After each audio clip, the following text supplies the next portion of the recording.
Mandla kwasa mkhonto kwasa kwasa mkhonto kwasa Ina MK Youth League Kina Ina MK Youth League Kina Ina MK Women's League Kina Ina MK Women's League Kina Ina Student Movement Kina Ina Student Movement Kina Ina MK Party Kina Ina MK Party Kina Mandla comrades okhulumayo uSandile wakashange, the regional convener of the MK Youth League here at eThekwini region. I'm not here alone, comrades. I'm here with my deputy convener Usmanga Nyuswa. He's here present.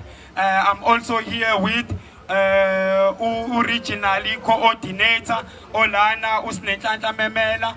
Ngiphinde ngibe no comrade okuyena osifaka kakhulu kulezinto zo TikTok. Ucomrade umobilizer uCocomelon simbiza ngoCocomelon comrades comrades mhlambe ke okwami akukuningi since yonke into ihamba ngeprotocol today ucomrade uG40 have said everything, he have touched every point kodwa ke because of the protocol I will definitely have something to say. I would like to start with uRamaphosa Matamela uCyril Ramaphosa comrades kunento ekumele siyazi. Lento is nothing new. Lekuyona esihlangene ngawo namhlanje. Makuthi nizokhumbula comrade, uMatamela kill people in Marikana. Asikakakhohlwa comrade. Makuthi sokhumbula comrade, uMatamela wasebenzisa iCovid-19 to reduce population yala eSouth Africa comrade. Asikakakhohlwa comrade. Makuthi nizokhumbula Maqabane, uMatamela wathatha ama-dollars wawafaka ngaphansi kasofa. We all know comrade ukuthi la eSouth Africa we don't use dollars to purchase.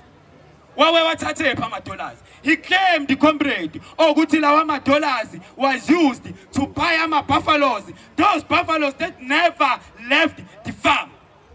How come comrades? Spindeke comrade isikhumbule ukuthi uMatamela is not just a president. uMatamela comrade, he is a cold-blooded murderer. He is a thief. We must know comrade ukuthi angeke aze amdifye uSenzo Mchunu for one reason. uSenzo Mchunu yena owephethe imali yokucampaigna for CR17 la eKZN. Ewephethe a dirty money yokucampaigna for CR17. We haven't forget comrades.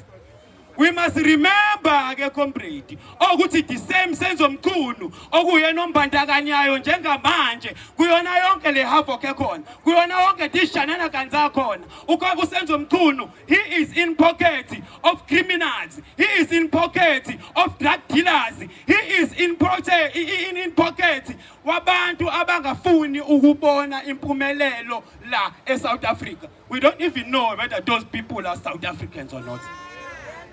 Let's remember, comrade, it's a year province because it's banning a comrade, the people will talk. It's a look where I will reach in. Comrade G4 touched the issue of malnutrition. Do you understand the comrade? There are people, I don't care whether he can see me or not. There are people like Sanduko Losabelo who've been in power for a long time. Even today, in company yake iyadla, in company zake, in company yake, in company yamakhosikaz akhe womabili bayadla, badla kwi-feeding scheme yala eyikoleni le South Africa, yaseyikoleni le eThekwini. Kodwa kunabantu abasha abanama-companies who are still hungry even now. Kune issue yama-drugs, kune issue ye-human trafficking. Kunama issues amaningi afana no unemployment. Today young people are unemployed because imsebenzi ithathwa ama-foreigners. Lama foreigners avunyelwa the current government that is useless. Uyabona comrade masikakhuluma iqiniso sengivala nje. This is the most expensive insult. Leyo qoka i-commission ekuyona ezwe kophenya uSenzo Mchunu. It's a most expensive insult. Currently, comrades, we have a national sino commissioner wamaphoyisa about 2. We are paying them ngemali yethu ye-tax. We have deputy ministers about 2 sibakhokhela ngemali ye-tax. Late ke comrades sekune commissioner yonke leyo mali iphuma kunini. Comrade umuntu mhlambe sevala nje ngicela to introduce a comrade who will introduce our national president. Comrades, Deputy Coordinator, Usbongile Smelane. Thank you very much. Amandla. Amandla. Sihole Msholozi sihole. Sihole Nxamalala sihole. Sihole Qiniso sihole. Sihole Qiniso sihole. Okwami incane igama uSibongile Smelane. I'm the deputy convener kwisifundazwe saKwaZulu-Natal. Okwami ukwamukela umongameli wolusha uQiniso Cibane. Cibane. Ngiyaxolisa. Amandla awethu kwasa mkhonto kwasa viva MK eThekwini region viva viva MK eThekwini region viva unite eThekwini region unite viva MK Youth League eThekwini region unite viva MK Women's League eThekwini region unite Comrades, ngibingelele ngibonga ithuba amaqabane as I can see isikhathi comrades sesambile kodwa amaqabane igama lami ngoqiniso wacibane wala eThekwini region eKhotho Mkhunya zone eWard 90 eSpingo Hills VD. Reason being comrades ku-MK party of many comrades wafika basi-address esingabazi baphumaphi but maqabane in short comrades sibonga ubuholi beregion ukuthi buhleli imasha kanje because our government comrades sesikhohliwe ukuthi sabantu sinezidingo ikhuluma kanje anisebenzi ulesihlanu ngicwe la yini imisebenzi ayikho iPWP ivaliwe uhulumeni wethu imali ithole uRamaphosa imali phala esofa asinayo impendulo ama drugs youth ayinalo usizo imisebenzi ayikho baqabani asibumbaneni comrades sikhiphe iANC down Ramaphosa down. Amandla. Comrade.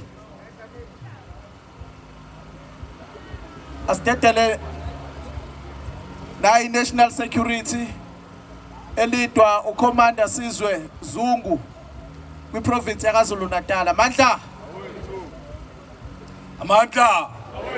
Amandla. Kwaza mkhonto kwaza. Kwaza mkhonto kwaza. Long live the spirit of Jacob Gedlehlekisa Zuma, long live.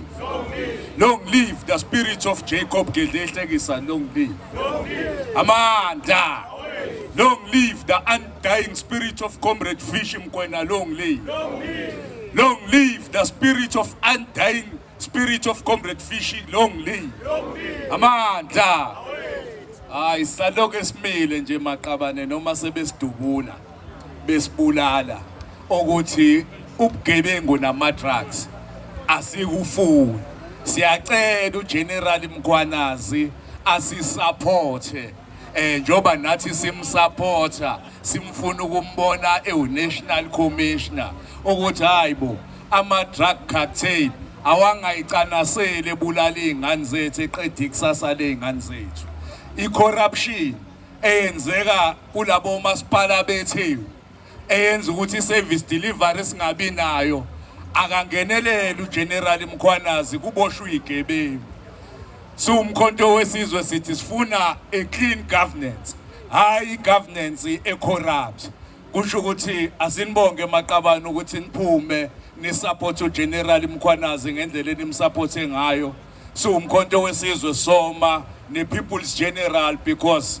ukhombisile ukuthi ugeneral wabantu une patriotism thina ke njengamasosha omkhonto abakhetha ukuphosa impilo zethu phansi ngalelizwe sashiya abazali bethu sathatha ikhali salwa nomlungu siyamsupport uGeneral Mkhwanazi ukhombisa ukuthanda izwe lakhe ngendlela esalithanda ngayo ngama-80s esisalithanda namhlanje esingeke sivume ukuthi lesizwe sasisilwelwa sibulawe ngama drugs sibulawe ngecorruption bese ugovernment kube it's a criminal and a gangster government lo we-GNU nale ANC ngeke sivumeke thina somkhonto wesizwe lona and ngeke sivume as military veteran ukuthi leyo nto yenzeke kulelizwe salilwela amandla amandla asibonge.